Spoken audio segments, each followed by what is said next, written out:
A gente abre essa edição recebendo aqui no estúdio o secretário estadual de saúde, o médico Alexandre Chieppi, que há mais de 2 décadas trabalha no estado e assumiu a pasta há quase um ano com a missão de coordenar a vacinação contra a Covid-19. Durante a pandemia, o estado contou com outros 4 secretários.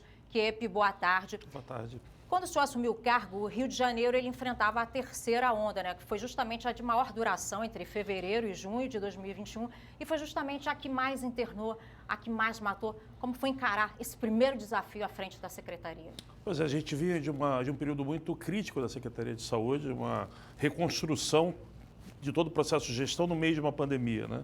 O estado de campanha que não foram inaugurados, todo aquele cenário que foi encontrado, e isso tendo que dar resposta assistencial. A gente conseguiu seguir o trabalho que vinha sendo feito, uma logística muito bem acertada de entrega de vacinas. Nós recebíamos as vacinas 2 vezes por semana do Ministério da Saúde. Em até 24 horas, os 92 municípios já eram abastecidos. E, junto a isso, um incremento do número de leitos. As pessoas precisavam de atenção, de internação. E esse aumento do número de leitos propiciou que a gente não tivesse nenhuma pessoa que precisasse de algum leito de internação, seja de UTI ou de enfermaria, e não tivesse acesso. Acho que esse foi o grande desafio naquele momento inicial.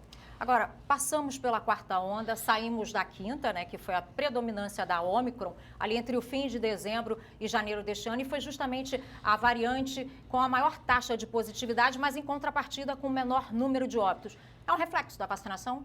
É um reflexo da vacinação, é um reflexo da própria característica da Ômicron, né? A Ômicron tem uma capacidade de alastramento e disseminação nunca antes visto em nenhum outro vírus respiratório. Mesmo o vírus de sarampo, que é o vírus que mais se dissemina, a Ômicron conseguiu superar ele. Isso é, uma pessoa doente transmitia para dezenas de outras pessoas o vírus. Aliado a isso, a baixa letalidade, muito associada à cobertura vacinal. Essa cobertura vacinal, que naquela ocasião a gente já estava aplicando a terceira dose, ela foi fundamental para que o número de casos graves e óbitos fosse menor do que a gente encontrou em outras zonas. A maior parte da população acima de 60 anos já estava com todas essas doses, né? Há uma possibilidade de uma 4ª dose, até por conta de imunidade desse grupo? O que é preciso entender é que a epidemia, o vírus ainda é muito novo. Tem pouco mais de 2 anos que que ele surgiu e a gente está aprendendo a cada dia. As vacinas também são muito novas. Então é possível, sim, pelo que a gente está vendo agora, já uma queda da proteção da vacinação nas pessoas que receberam a terceira dose. Isso já aponta para uma possível incorporação de uma 4ª dose nesse esquema vacinal. Eu acredito que essa 4ª dose deve acontecer em breve, principalmente para as pessoas com mais de 60 anos de idade. E a partir daí a gente deve ter que conviver com esse vírus, como a gente convive com o vírus da gripe, e aí provavelmente com vacinas anuais já preparadas para aquelas variantes que estão circulando mais no mundo. A tendência é que isso aconteça. Recentemente, aqui no estúdio do Repórter Rio, o secretário municipal de saúde, Daniel Sorães, disse com exclusividade que a pandemia já é uma endemia. Qual a sua avaliação? O senhor reforça esse status? Pandemia é quando a gente fala de pandemia, a gente está falando de uma alta transmissão global. É muito difícil hoje a gente afirmar que a gente entra numa endemia quando a gente ainda tem altas transmissões em alguns outros países que podem, inclusive, gerar novas variantes que podem ser, inclusive, ameaças no futuro para a gente. Então, a gente tem que aguardar. Hoje, nossos níveis de transmissão são muito baixos. Não quer dizer ainda que a gente vive um cenário endêmico ainda, porque é possível que a gente tenha algum aumento de número de casos, seja por queda da imunidade, seja por um eventual aparecimento de uma nova variante.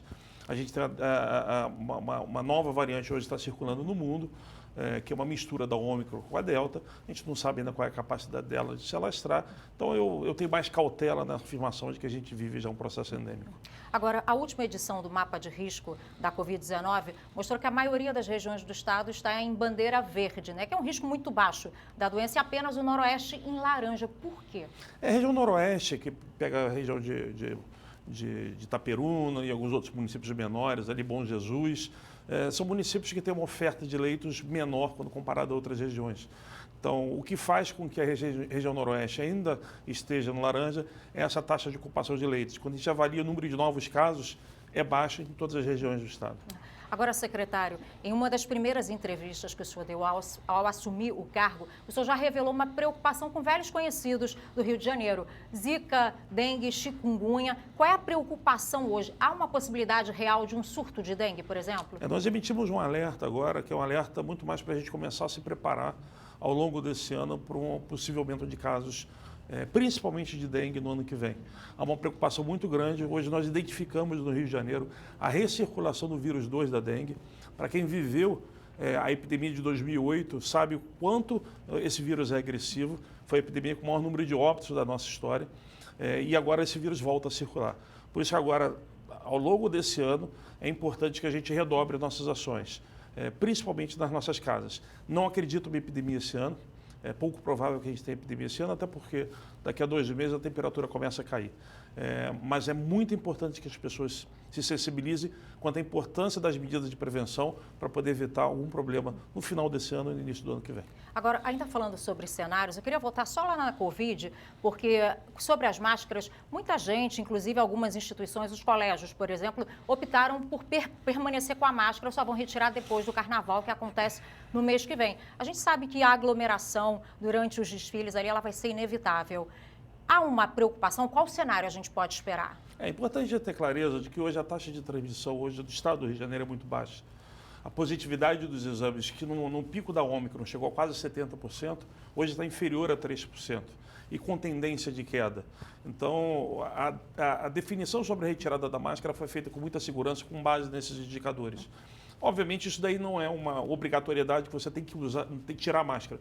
Aquelas pessoas, instituições que acham que devem continuar com a máscara, tem todo o direito de fazê-lo. Tá certo. Secretário, aos telespectadores, qual a mensagem que o senhor deixa? De otimismo, de cuidado, de alerta? Fica à vontade. Ainda é uma mensagem de otimismo, mas de alerta, obviamente. Nós ainda estamos no meio de uma pandemia, a vacinação é fundamental e eu não poderia deixar de dar outro recado que não fosse: compareça aos postos de vacinação, atualize sua caderneta vacinal. Hoje nós temos todas as vacinas em atraso por conta da pandemia e a vacina contra a Covid foi o que propiciou que a gente salvasse tantas vidas ao longo desses últimos anos. Então, vacinem-se. Secretário, muitíssimo obrigada pela participação. Volte sempre. Esse foi o secretário estadual de Saúde, o médico Alexandre Kiep.